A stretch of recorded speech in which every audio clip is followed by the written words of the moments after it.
নমস্কার, আমি নির্মল বিশ্বাস, মুদ্রা চ্যানেল ইউটিউব চ্যানেল থেকে আপনাদেরকে জানাই স্বাগত। আজ দাদাভাই এসছেন, দাদা আপনি কোথা থেকে এসছেন? আমি বারুইপুর থেকে এসেছি। আপনার নাম? দীনবন্ধু নস্কর। দীনবন্ধু নস্কর এসছে বারুইপুর থেকে। দাদা আপনি কোথা থেকে এসছেন? ব্যারাকপুর। ব্যারাকপুর? কোন ব্যারাকপুর? ব্যারাকপুর পোর্ট। ব্যারাকপুর পোর্ট মানে যেখানে আর্মি ক্যাম্প। আচ্ছা আচ্ছা, ওখান থেকে এসছেন। দাদাভাই এসছেন ব্যারাকপুর পোর্ট থেকে এসছেন, আর ইনি এসছেন বারুইপুর থেকে। দুজনেই এত দূর থেকে এসছেন, তারা কিছু কালেকশন নিয়ে এসছেন দেখলাম। তবে উনি যেভাবে কালেকশনগুলো রেখেছেন এইভাবে ঠিক রাখা ঠিক না। এই পয়সাগুলো কিভাবে রাখতে হবে যা আমি ওনাদেরকে বলে দেবো। তো অনেকগুলো পয়সা নিয়ে এসছেন, ন্যাশনাল ইন্টিগ্রেশনের পয়সা নিয়ে এসছেন, তারপরে আপনার 1 টাকার অনেক বড় বড় কয়েন নিয়ে এসছেন। এবার বলি আপনাদেরকে, এই যে কয়েনটা আছে, এই কয়েনটা যদি 1970 সালের বোম্বে মিন্টে, তাহলে সেটা কিন্তু একটা রেয়ার ক্যাটাগরির পয়সা। দর্শক, 1970 সালের বোম্বে মিন্টে যদি এই পয়সাটা হয়, তাহলে সেটা কিন্তু একটা রেয়ার ক্যাটাগরির পয়সা হবে। ঠিক আছে, এরপরে উনি আরও কালেকশন নিয়ে এসছেন। এগুলো 50 পয়সা নিয়ে এসছেন। এই যে 50 পয়সাটা নিয়ে এসছে, এটা হচ্ছে 1986। এটা 1986 সালের একটা 50 পয়সা নিয়ে এসছেন। পয়সাটার কন্ডিশনটা খুবই ভালো, কিন্তু এটা 1988 নয়ডা মিন্ট যদি হয়, তাহলে কিন্তু সেটা একটা রেয়ার ক্যাটাগরির কয়েন হবে। আদারওয়াইজ এগুলো কিন্তু কমন কয়েন, সবই কমন কয়েনের মধ্যে পড়ছে। এই যে 2 টাকার কয়েনগুলো যেগুলো নিয়ে এসছে ন্যাশনাল ইন্টিগ্রেশন, এগুলো 2004 সালের কলকাতা মিন্টের হতে হবে। যদি 2004 সালের কলকাতা মিন্টের হয়, তাহলে কিন্তু সেটাও একটা রেয়ার ক্যাটাগরির কয়েনের মধ্যে পড়ছে। আরও উনি কিছু কয়েন নিয়ে এসছেন, যত্ন সহকারে নিয়ে এসছেন কয়েনগুলো। কিন্তু এই যে গন্ডার মার্কা যে 25 পয়সা নিয়ে এসছে, এটা 1993 সালের হায়দ্রাবাদ মিন্ট হতে হবে। 1993 সালের হায়দ্রাবাদ মিন্ট হলে সেটাও একটা রেয়ার ক্যাটাগরির পয়সা হবে। এই যে 25 পয়সাগুলো নিয়ে এসছে, দেখছি উনি সালও লিখে নিয়ে এসছেন। এটা একটা খুব ভালো করেছে, উনি সাল লিখে নিয়ে এসছে, কিন্তু রেয়ার বা স্কেয়ার নেই। ওনার আগ্রহ আছে পয়সা রাখার, কিন্তু রেয়ার বা স্কেয়ার উনি এখনও জোগাড় করতে পারেনি। তো ওনাকে বললাম যে রেয়ার বা স্কেয়ারগুলো জোগাড় করুন, যেগুলো আপনারা নিজে কাছেও রাখতে পারেন বা ভবিষ্যতে যেগুলো দাম পাবেন সেই পয়সাগুলো রাখতে পারেন। এশিয়ান গেমসের যে পয়সাটা নিয়ে এসছেন 1982, এটা হায়দ্রাবাদ মিন্ট হতে হবে, তবেই কিন্তু এটা কিন্তু একটা রেয়ার ক্যাটাগরির পয়সা হবে। 1982 এই যে পয়সাটা নিয়ে এসছেন, স্টার হায়দ্রাবাদ মিন্ট হতে হবে, তাহলে কিন্তু এই পয়সাটার একটা মূল্য আছে। না, আরও অনেক ধরনের 25 পয়সা নিয়ে এসছেন, খুব যত্ন করে পয়সাগুলো নিয়ে এসছেন। আপনি এই পয়সাগুলো কবে থেকে কালেকশন করছেন? আমার পুরনো কালেকশন অনেক আগে থেকে। আমার ইচ্ছা, আমি জমিয়ে রাখি পয়সা, পরস্পর সাল মেনটেন করে জমিয়ে রাখি। তো আমি সেইভাবে রেখেছিলাম, প্লাস্টিকের ভিতরে সব রাখা ছিল। ঠিক আছে, আপনি রাখুন, কিন্তু আপনি মানে একটা জিনিস জানবেন, একটু জানতে হবে আপনাদের যে রেয়ার বা স্কেয়ার কোনগুলো। শুধু পয়সা পেলাম আর রেখে দিলাম এরকম রাখবেন না। তখন তো আমরা মানে মিন্ট মার্ক সম্বন্ধে জানতাম না, রিয়ার পেয়ার। এখন তো ইউটিউব অনেক কিছু হয়ে এই সমস্ত জানতে পারছি যে এইটা রিয়ার, এটা কেয়ার, এটা এইসব। আগে তো আমরা পয়সাই রাখতাম শুধু। আচ্ছা আচ্ছা, এটা জানতেন না, তাই আগে আমার মিন্ট মার্কটাই পয়সা চিনতাম না। আচ্ছা, এমনও তো হতে পারে যে আপনি আপনার রেয়ার পয়সাগুলো বেরিয়ে চলে গেছে। ঠিক আছে, অনেকই এমনও তো হতে পারে রেয়ার পয়সা চলে গেছে, অনেক রেয়ার পয়সা চলে গেছে, বহু রেয়ার পয়সা চলে গেছে। তখন আমরা জানতে পেরেছি। যখন জানতে পারলেন তখন রেয়ার অলরেডি বেরিয়ে গেছে।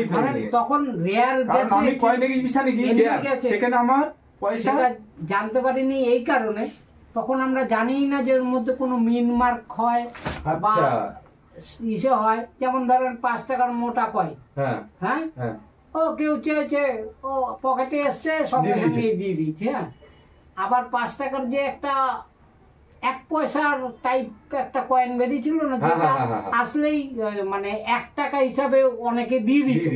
হ্যাঁ, ওইটাও কিন্তু রেয়ার কয়েনের মধ্যে পড়েছে শুনেছি।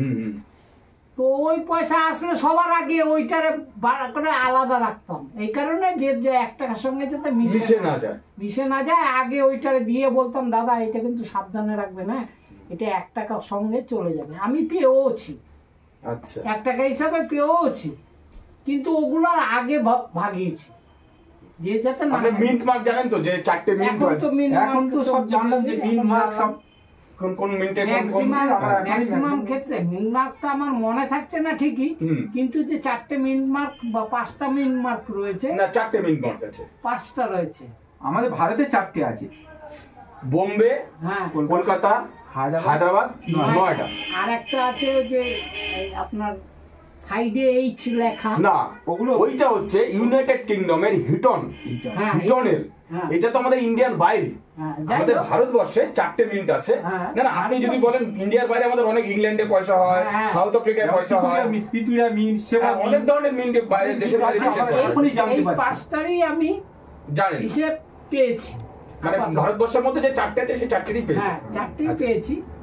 এবার কথা হচ্ছে যে কোনটার কোন সালের মিন্টের কোন মিন্টের কি দাম এর সম্বন্ধে আপনি বললেও আমি পরবর্তী সময়ে মনে রাখতে পারবো না। আচ্ছা ঠিক আছে, আমি আপনাকে বলে দেবো আজকে, যদি পারেন আমি খাতা পেন দিয়ে লিখে দেবো মিন্ট কোনটা আছে, কোনটার কি দাম আছে সেটাও পর্যন্ত আমি আজকে আপনাদেরকে বলে দেব। সব টাকার মিন্ট বলতে পারবেন না। হ্যাঁ, সব মোটামুটি বলে দেবো। আপনি ধরেন 1 টাকার মিন্ট বললেন হায়দ্রাবাদ, হ্যাঁ 2 টাকার মিন্ট বললেন যে আপনার নয়ডা, হ্যাঁ 5 টাকার মিন্ট বললেন কলকাতা। আমি কথার কথা বলছি। এই যে 3টে অক্ষর 3 জায়গায় মিলল, এইটা মনে রাখা আমার পক্ষে সম্ভব হচ্ছে না। আমার কথা বুঝতে পেরেছেন? আপনি কত পয়সা বলবেন মিন্ট? আমাদের পয়সা দেখতে হবে আর বই দেখতে হবে।